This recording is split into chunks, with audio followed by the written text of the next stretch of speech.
Hey everyone! So I'm getting ready to cook all my meals for the week. We usually have, my family and I, a very busy week. So I can't get around to cooking 3 square meals a day. So I'm going to teach you how to do one of my favorite, easy, and go-to weekly night meals, my picadillo, here on Cooking with Sabor.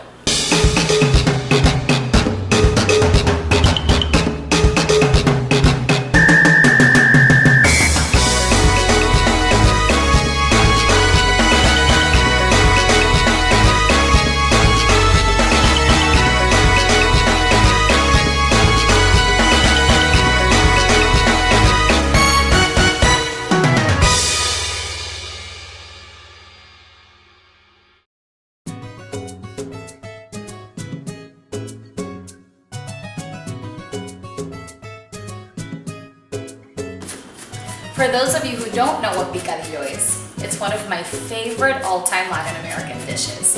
It's made with ground beef, herbs, spices, vegetables, sofrito, and plenty of adobo. I love it. And it's so easy to make, you'll see. I can just make this in just a couple of steps.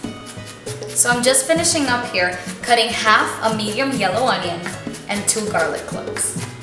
And then we'll be ready to go.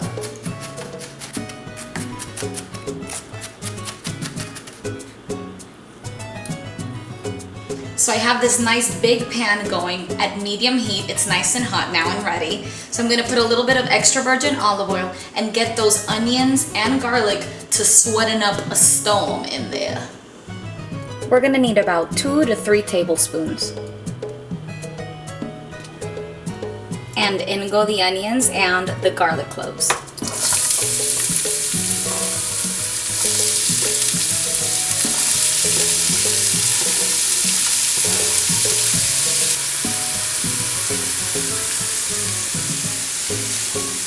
Alright, so I have these going already.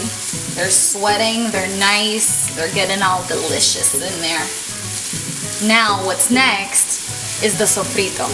I usually store my sofrito in 1/3 cup portions, but for this picadillo I'm actually going to need 2 1/3 cup portions. So 2 little bags of sofrito.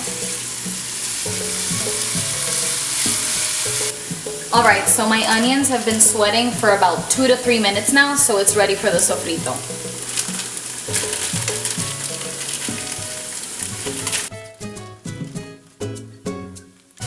I usually store my sofrito in the freezer. It conserves it and makes it last a really, really long time. So don't be afraid to put it in there all frozen. It'll work itself out with the heat. So we are going to keep working the onions, garlic, and sofrito until the sofrito is fully incorporated and completely unfrozen. Oh my god, it smells so good. I'm telling you, I'm a Puerto Rican woman, so nothing smells better to me than extra virgin olive oil, sofrito, onions, and garlic in a pan, like just marrying together. It smells so, so good.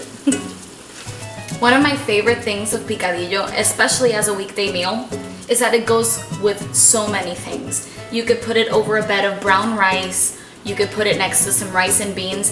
It even goes well with some vegetables and also a roasted potato, like a nice baked potato, and then you stuff it with picadillo and then put cheese on top. Oh my god, it's so good. So since it's so versatile and so easy to make, I always have it in my fridge.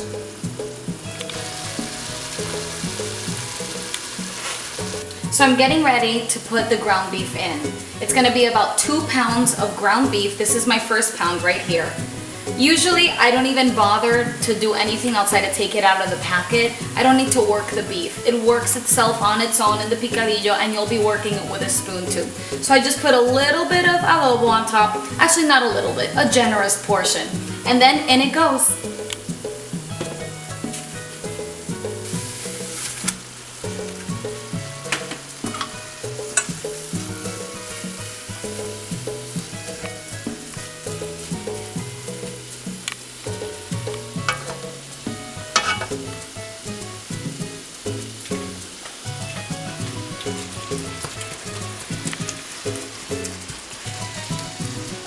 Alright, so I've worked in both pounds of the ground sirloin that I'm using. I like using ground sirloin because picadillo with full fat ground beef can get a little oily. And Richie, my boyfriend, is actually in the health and fitness industry, so I'd feel bad giving him something really oily and greasy to eat. Not a good way to keep his six-pack.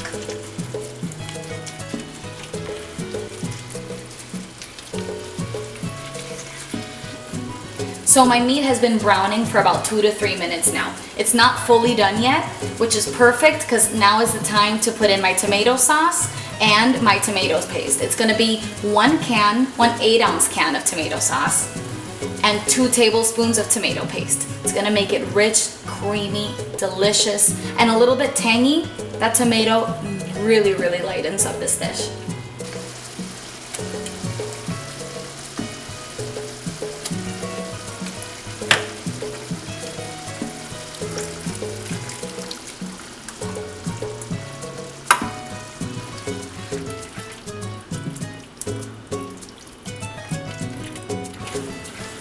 I'm slowly working the ground beef with my spoon, working out any type of clumps that may happen. You want picadillos to be nice and smooth and have even bites. I think it looks ready for my olives. We're gonna add a 1/3 cup of roughly chopped olives.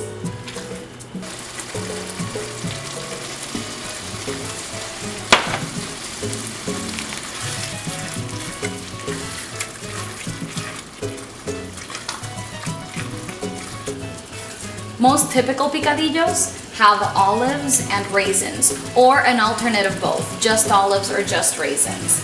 I like adding just olives. The raisins, they taste good and they really, really have a great sweet touch that definitely cut the richness of the meat. So if you like raisins, definitely add a 1/3 of a cup.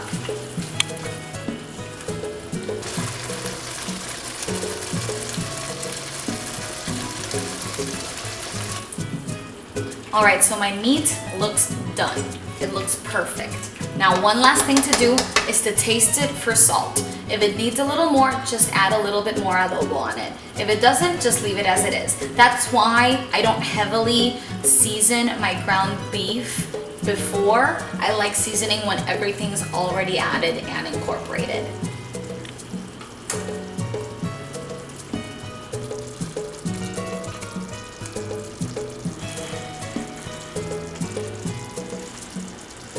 It's hot, but I gotta taste it.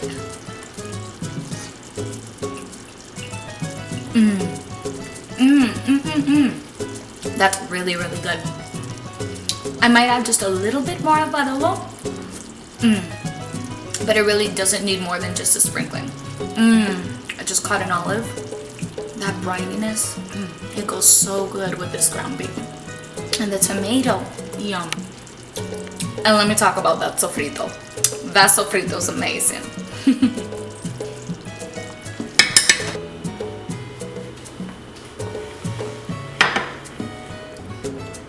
Alright, so our picadillo is done.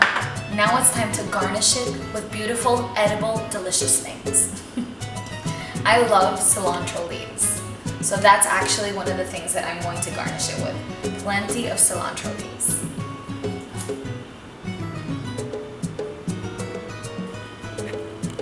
Now we're gonna put some olives and some roasted red peppers. So yummy. And don't skimp on the roasted red peppers. They make this dish taste so good. I love it. They add kind of like a sweetness to it. Delicious.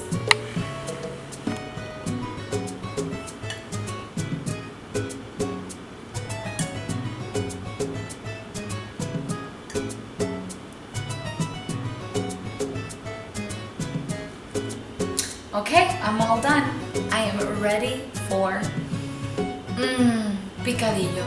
So delicious. I need to try this.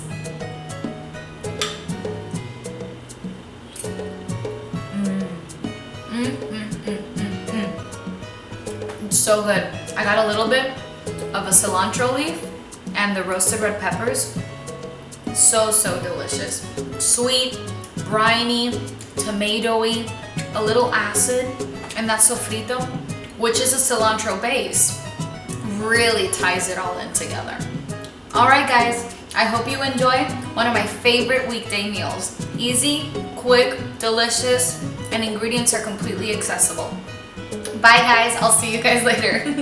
Hey everyone, if you liked this video, please feel free to subscribe to my YouTube channel, Cooking with Sabor. I'm also available on Facebook at facebook.com/cookingwithsabor. Also Instagram and Twitter at Cristina Godron. Or you can also click the links below. Thanks.